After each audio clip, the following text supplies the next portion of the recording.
best meatloaves you've ever had. This meatloaf that I'm going to show you how to make today is stuffed with boiled eggs. It's absolutely amazing. Super tasty. Easy to make. You make it Gina Young style. You're going to love me for this recipe. Here's what you're going to need. You will need 1 pound of ground beef, 1 pound of ground turkey. You're also going to need some lovely veggies. I have a nice sweet Vidalia onion. We have 2 bell peppers. The bell peppers really are for decoration purposes because we really want that beautiful color to shine through in your meatloaf. But not only for decoration purposes, it gives great flavor. You're going to need, of course, some boiled eggs, as many as you would like to put into your meatloaf. You have a really interesting ingredient here, milk. You're going to also need 2 large eggs. You can use chicken or beef bouillon powder. We will be using some ketchup and some Worcestershire sauce. This will take it up a notch. And also, instead of breadcrumbs, we'll be using the cornflake crumbs. Absolutely amazing in a meatloaf. Next time you make a meatloaf, throw that in there. You're going to need some spices so you can make it taste good. Salt, pepper, garlic powder, onion powder, and paprika. And then I'm going to show you how to make an amazing gravy that we can just drizzle over this meatloaf. You're going to need some oil for your gravy. You're going to need some soy sauce, beef bouillon powder, and you're going to need some flour. Make sure your hands are clean. Let's get started with this amazing recipe, Gina Young style. Who loves meatloaf like we do here at the Young's house? If you love meatloaf, or you have tried to make it and you struggle with making it taste good, this recipe will guarantee that your recipe will be super delicious when you make it Gina Young style. So now the first thing that we're going to do, let's get started chopping up some veggies just like so. When it comes to the bell peppers and the onions, I always like to saute up. When you saute up bell peppers and onions, they get nice and sweet. And I love the sweetness that the bell peppers and onions brings to my meatloaf. Okay, so let's chop our veggies down just like so, and then we're going to get it into this pan here that has just a tiny bit of oil. You don't have to use oil. You can also use a little bit of butter if you wanted to. Okay, and then I'm not going to use a ton of onion, but I'm going to use enough so we can taste it.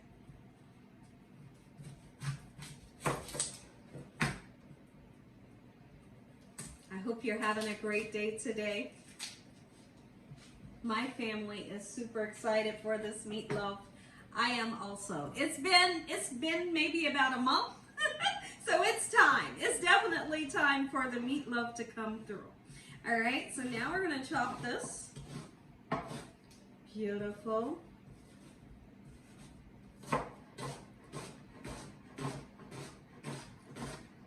Just like so. And then we'll come in and do the same thing with the bell peppers. Cut them as big or as small as you would like. And then we're going to throw them into the pan to saute them just like so.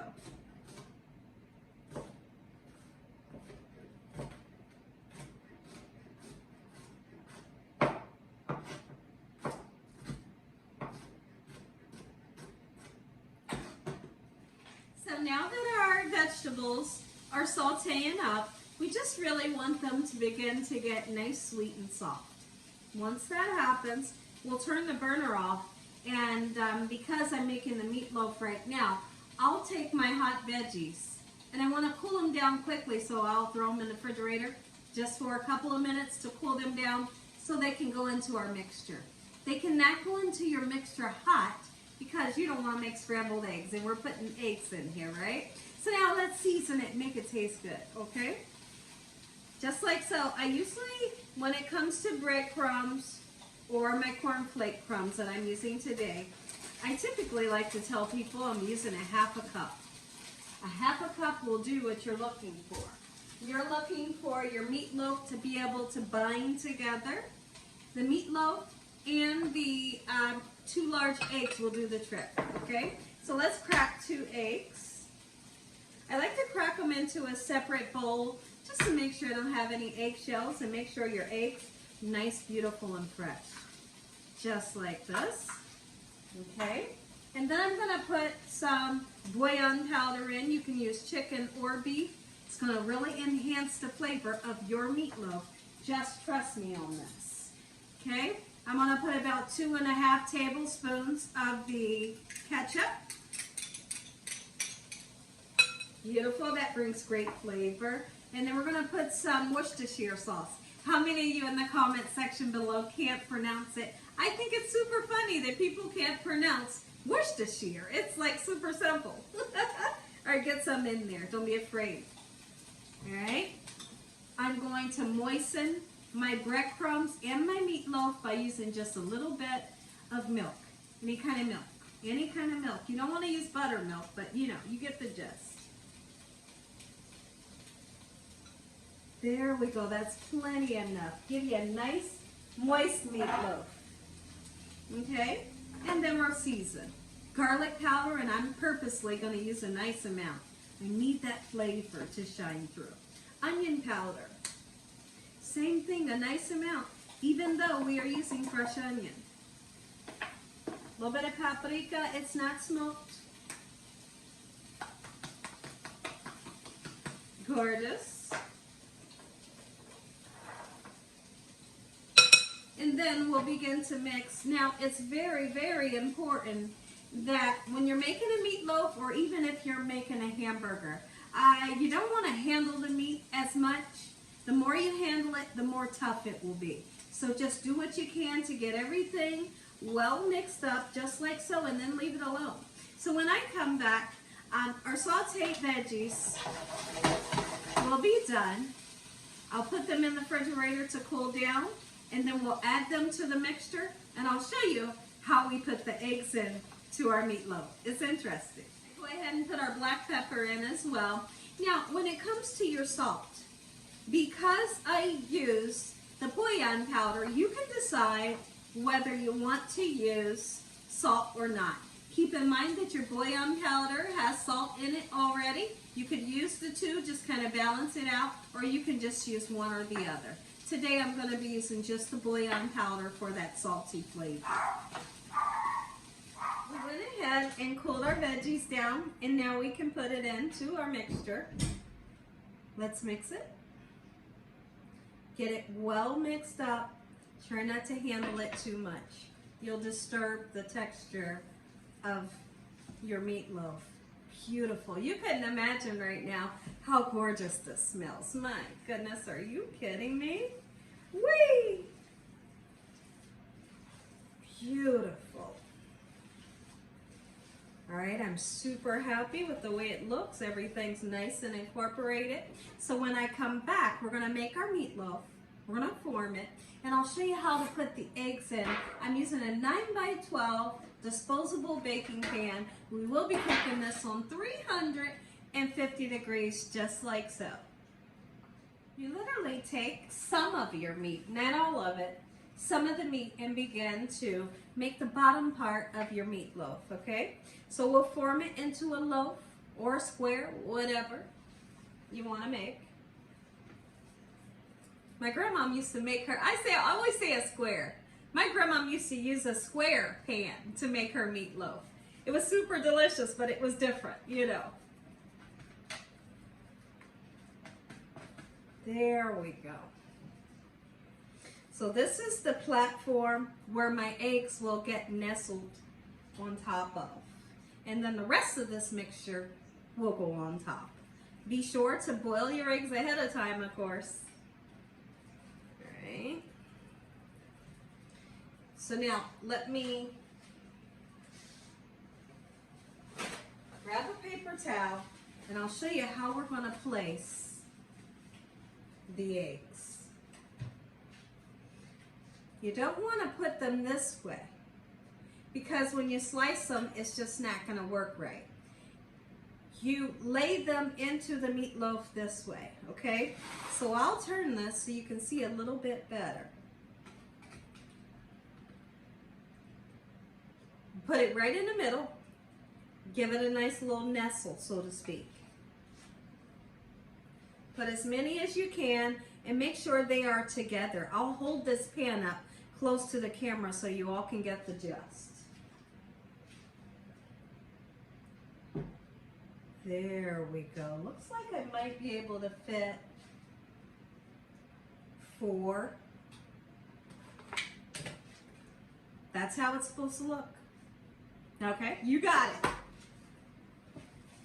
And then we take the rest of our mixture, we put it on the top, and then we really seal the meatloaf. You don't want for it to be open on the sides or at the top. If there's any little cracks, creases, you just smooth them out, just like so with your hands.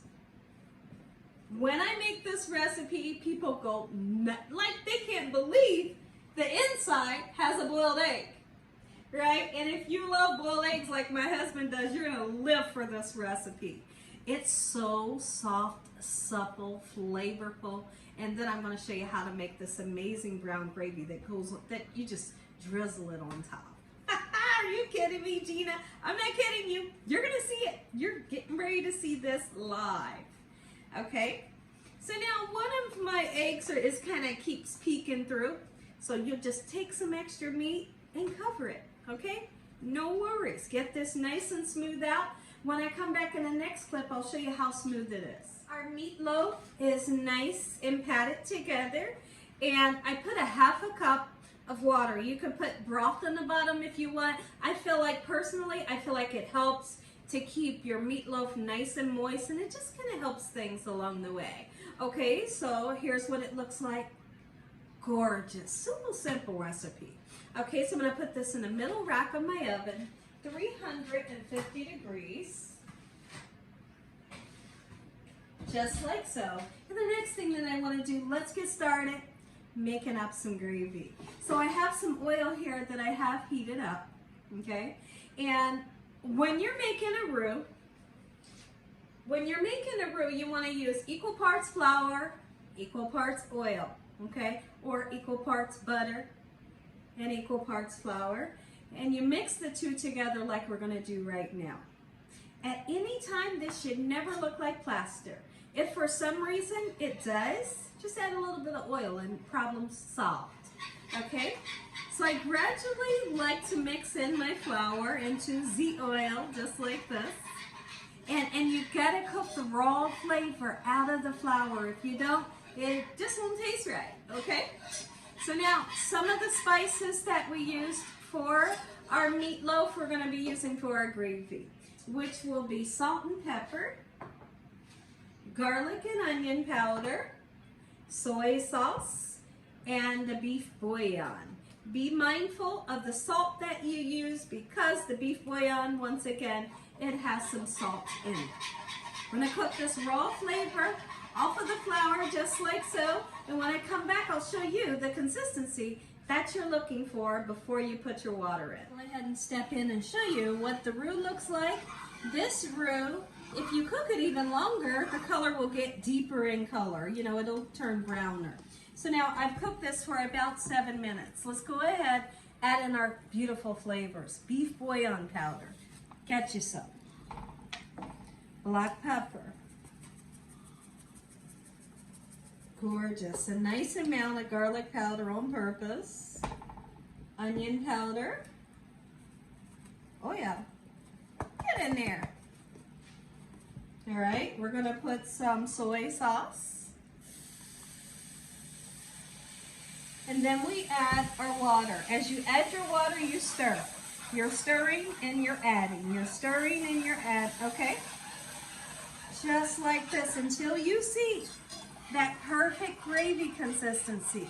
It will thicken up, okay? Take a look at the consistency. I did put some more beef bouillon powder in. I felt the need to add some more seasoning. Perfect. All right? Now, I also have a browning seasoning here. It has no flavor, but it gives great color to your gravy if you want to make your gravy nice and dark, okay? So let's put some in. You don't have to put a whole heck of a lot in. That little bit will do you justice. Yeah. Taste our gravy, see if it tastes good. Always taste your food. Taste it so you know what you're feeding to your family. Oh, it's gonna be good. on top of that meatloaf. Our meatloaf has cooked in the oven on 350 degrees for an hour and 15 minutes. Okay, it's about 10 minutes away from being done. So what I like to do, I always like to do this. You can skip this part if you want, but I like to put ketchup. I like to put ketchup on the top, okay? So we're going to do just that. And you don't have to put a whole lot. All right? A little bit makes it gorgeous, okay? Take my silicone brush. Just going to brush it back into the oven for 10 minutes, and then this baby comes out. But what's super exciting is you all are going to get to see the inside of this gorgeous meatloaf. And when we slice it, how beautiful the boiled egg is in the inside. And then we take our amazing gravy that we made, of course, drizzle it right on top of your plate. And we had to make some side dishes. The side dishes of choice today was homemade mashed potatoes and sweet peas, just like so. Let's get this back into the oven. Take a look at this. I'm super excited. The bottom of the pan, I tasted it already. The flavor is there.